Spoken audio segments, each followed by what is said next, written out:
মালদ্বীপে কোনো এক সময় মুসলমান ছিল না, কিন্তু বর্তমানে এখন শতভাগ নাগরিক মুসলমান।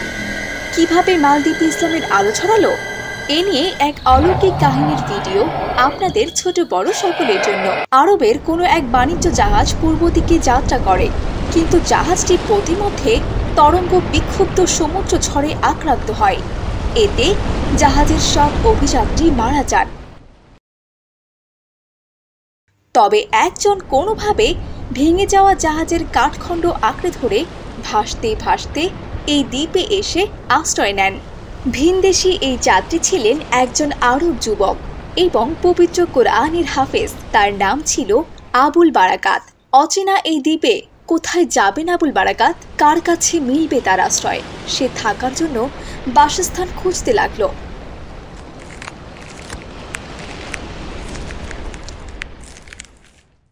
খুঁজে ফিরে এক বৃদ্ধার ঘরে আশ্রয় পান তিনি। আবুল বারাকাত তখন সবেমাত্র শৈশব পেরিয়ে কৈশোরের যৌবনে পদার্পণ করেছেন। তার চেহারায় তাই দাড়িগোঁফটুকুও গজায়নি। বন থেকে কাঠ কেটে জীবিকা নির্বাহ করতেন তিনি। এভাবেই চলছিল তার জীবন।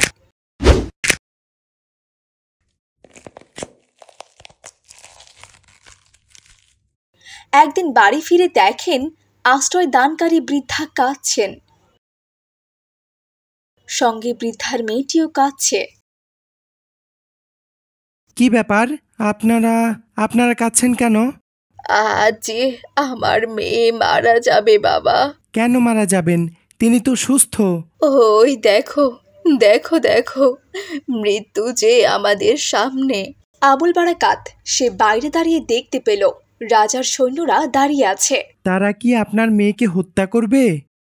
না না, ব্যাপারটি তা নয়। রাজার সৈন্যরা আমার মেয়েকে নিয়ে যেতে এসেছে, কারণ আমাদের এই দ্বীপে প্রতি বছর একটি নির্দিষ্ট তারিখে এক সামুদ্রিক বিপদ ধেয়ে আসে। তবে রক্ষা পাওয়ার উপায় হলো দ্বীপবাসীদের পক্ষ থেকে একজন তরুণীকে ওই দিন সূর্যাস্তের পর সমুদ্র উপকূলের মন্দিরে রেখে আসতে হয়। পরের দিন সকালে রাজদরবারের লোকজন সমুদ্রের কিনারা থেকে ওই মেয়ের মরদেহ উদ্ধার করে আনে। কোন মেয়েকে পাঠানো হবে তা প্রতিবারই লটারির মাধ্যমে নির্ধারণ করা হয়, কিন্তু দুর্ভাগ্যক্রমে এবার লটারিতে আমার মেয়ের নামটাই এসেছে। তাই আজ রাতে তাকে সমুদ্র উপকূলে পাঠাতে হবে, কিন্তু সেখানে পাঠালে তো তার মৃত্যু অনিবার্য। বৃদ্ধার এমন বেদনাভীতর কথা শুনে বিচলিত হয়ে পড়লেন আবুল বারাকাত। পরোপকারী ও কৃতজ্ঞ তরুণ তখন বলল, আপনার মেয়েকে পাঠানোর দরকার নেই, আমি নিজে আজ রাতে সেখানে যাব, দেখি কি হয়। প্রয়োজন পড়লে আপনার মেয়ের পরিবর্তে আমি নিজের প্রাণ দেব। রাজার সৈন্যরা যেন চিনতে না পারে সেই রকম করে আপনার মেয়ের পোশাক আমাকে পরিয়ে দিন, ভালোভাবে ওই রকম করে সাজিয়ে দিন, আমি তাদের সঙ্গে যাব। আবুল বারাকাত আরও ছিলেন দেখতে সুন্দর ও সদ্য কৈশোর উত্তীর্ণ, ফলে তার ধরা পড়ার আশঙ্কা তেমন একটা ছিল না। তবে বৃদ্ধা নির্ঘাত মৃত্যুর দুয়ারে ঠেলে দিতে কোনোভাবেই রাজি হচ্ছিলেন না। দেখো দেখো, আমার মেয়ের জায়গায় তোমাকে পেলে আমরা সবাই মারা যাব। রাজা আমাদের কাউকেই বাঁচতে দেবেন না। কিন্তু যুবকটি বললেন তিনি মুসলমান এক আল্লাহ ছাড়া আর কাউকেই ভয় পায় না, আর জীবন মৃত্যু আল্লাহর হাতে। আল্লাহর হুকুম না হলে কেউ কাউকে মারতে পারে না। তাছাড়া তিনি হাফেজে কুরআন, তাই তার বিশ্বাস ছিল আল কুরআনের বরকতে মহান আল্লাহ তাআলা তাকে রক্ষা করবেন। যুবকের পীড়াপিড়িতে বৃদ্ধা রাজি হলেন। রাজার সৈন্যরা তরুণীরূপী আবুল বারাকাতকে নিয়ে গেল।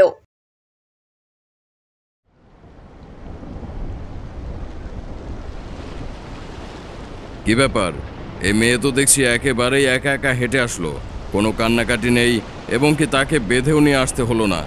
এর আগে যে মেয়েরা আসতো তারা অনেক কান্নাকাটি করতো, এবং তাদের তো কোনো রকম সুস্থভাবেই আনা যেত না।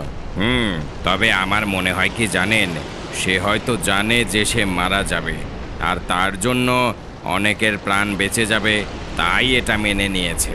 এরকম সাহসী মেয়ের মুখটি তো একবার দেখতেই হয়। এই শোনো, তার ঘোমটাটা সরাও, তাকে এক পলক দেখি। আবুল বারাকাত মনে মনে কুরআন তিলাওয়াত করছিল আর আল্লাহ তাআলার কাছে সাহায্য চাইছিল। হে আল্লাহ, শূন্য আমার ঘুমটা সরালেই যে আমি ধরা পড়ে যাব, আর আমাকে সহ সবার মৃত্যুদণ্ড দেওয়া হবে। আপনি আমাকে রক্ষা করুন। সৈন্য প্রায় কাছাকাছি চলে আসে। যেই না ঘুমটাটা তুলতে হাত বাড়ালো, তখনই মন্ত্রী বলল, এই দাঁড়াও, ওখানে দাঁড়াও, এটা করো না। কেন কেন মন্ত্রী, তুমি আমার আদেশকে অস্বীকার করছো কেন? রাজামশাই, আপনি যদি তাকে দেখেন আর সেটা যদি সে দানবকে বলে দেয় বা দানব যদি জানতে পারে, তাহলে সে নির্ঘাত এই দ্বীপকে উল্টে দিতে পারে। রাজা ভয়ে তাকে আর দেখল না। আসলে রক্ষা করার মালিক একমাত্র মহান আল্লাহ তাআলা। এই যাও যাও, তাকে এখনই নিয়ে যাও, না জানি কোন ঝামেলায় জড়িয়ে পড়ি তাকে নিয়ে। সৈন্যরা তাকে নিয়ে রওয়ানা হলো সেই ভয়ঙ্কর দ্বীপে। তারা আবুল বারাকাতকে সৈকতের নির্জন মন্দিরের পাশে রেখে চলে যায়।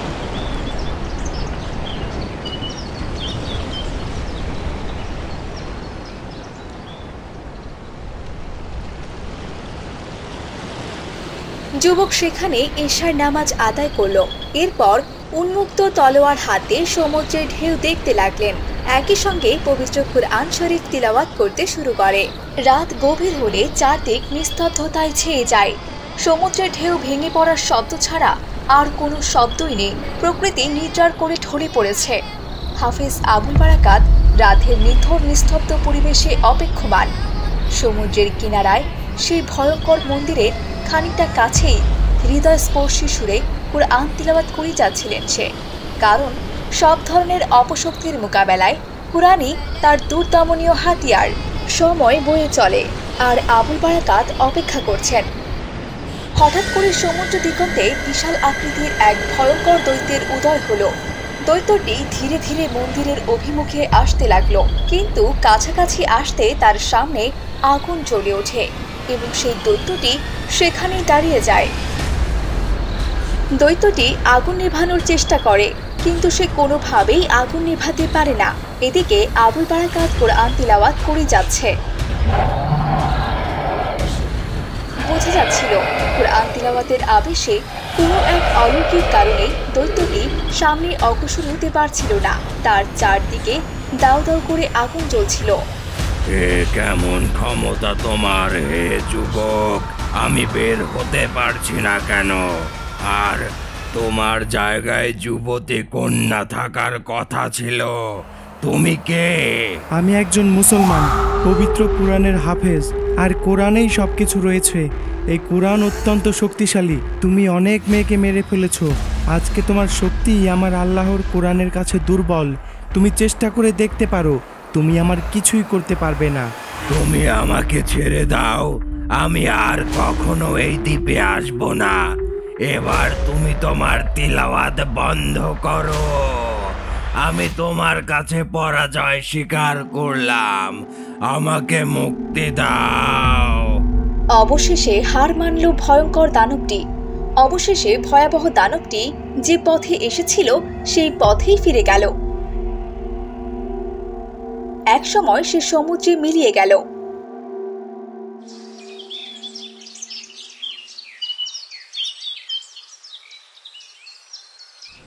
অপরদিকে রাত পেরিয়ে সকাল হলো। রাজার লোকজন যথারীতি লাশ নেওয়ার জন্য মন্দিরে চলে এলো, কিন্তু তারা হতভম্ব হয়ে গেল। সেখানে যে কোনো লাশ নেই, আর কোনো মেয়েও নেই। তার পরিবর্তে এক মুসলিম যুবককে দেখতে পেল তারা।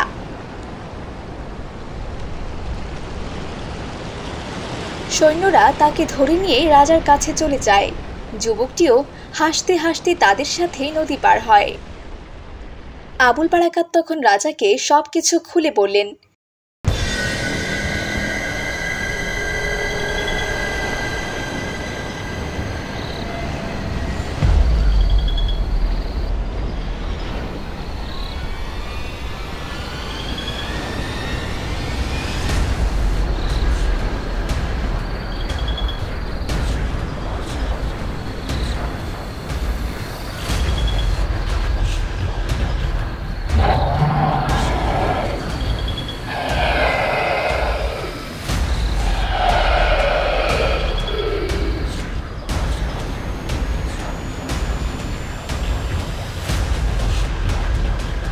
বিস্মিত রাজা তখন বিষয়টি সম্পর্কে নিশ্চিত হওয়ার জন্য ওই মেয়েটিকে ডেকে আনলেন। মেয়েটি ও তার বৃদ্ধা মা রাজার কাছে সব ঘটনা খুলে বললেন। রাজা এমন ঘটনায় সীমাহীন প্রভাবিত হলেন। তিনি বললেন, হে যুবক, এত বড় বিপদের সামনে তুমি একাকী দাঁড়ালে কিভাবে? আমি একা ছিলাম না, আমার সঙ্গে আমার আল্লাহ ছিলেন, আর আমার হাতিয়ার ছিল মহান আল্লাহ তাআলার পবিত্র কোরআন। রাজা ফের জিজ্ঞেস করলেন, তুমি ভয় পাওনি কেন? মুসলমান আল্লাহ ছাড়া কাউকে ভয় পায় না। জীবন ও মৃত্যুর মালিক একমাত্র মহান আল্লাহ। আগামী বছর এভাবে একা থামাতে পারবে দানবকে? যুবক দৃঢ়তার সঙ্গে উত্তর দিল, আল্লাহর হুকুমে একাই যেতে পারবো। তখন রাজা অতি উৎসাহিত হয়ে বলে উঠলেন, যদি তুমি পারো তাহলে আমরা সবাই ইসলামের সততার সামনে মাথা নত করব। রাজার এমন কথাকে সবাই সমর্থন করল। এরপর পরবর্তী বছর নির্ধারিত তারিখে তারা সবাই আড়ালে লুকিয়ে লুকিয়ে সবকিছু প্রত্যক্ষ করল। ওই যুবকের মোকাবিলায় সাগর দানব এবারও ব্যর্থ হয়ে ফিরল।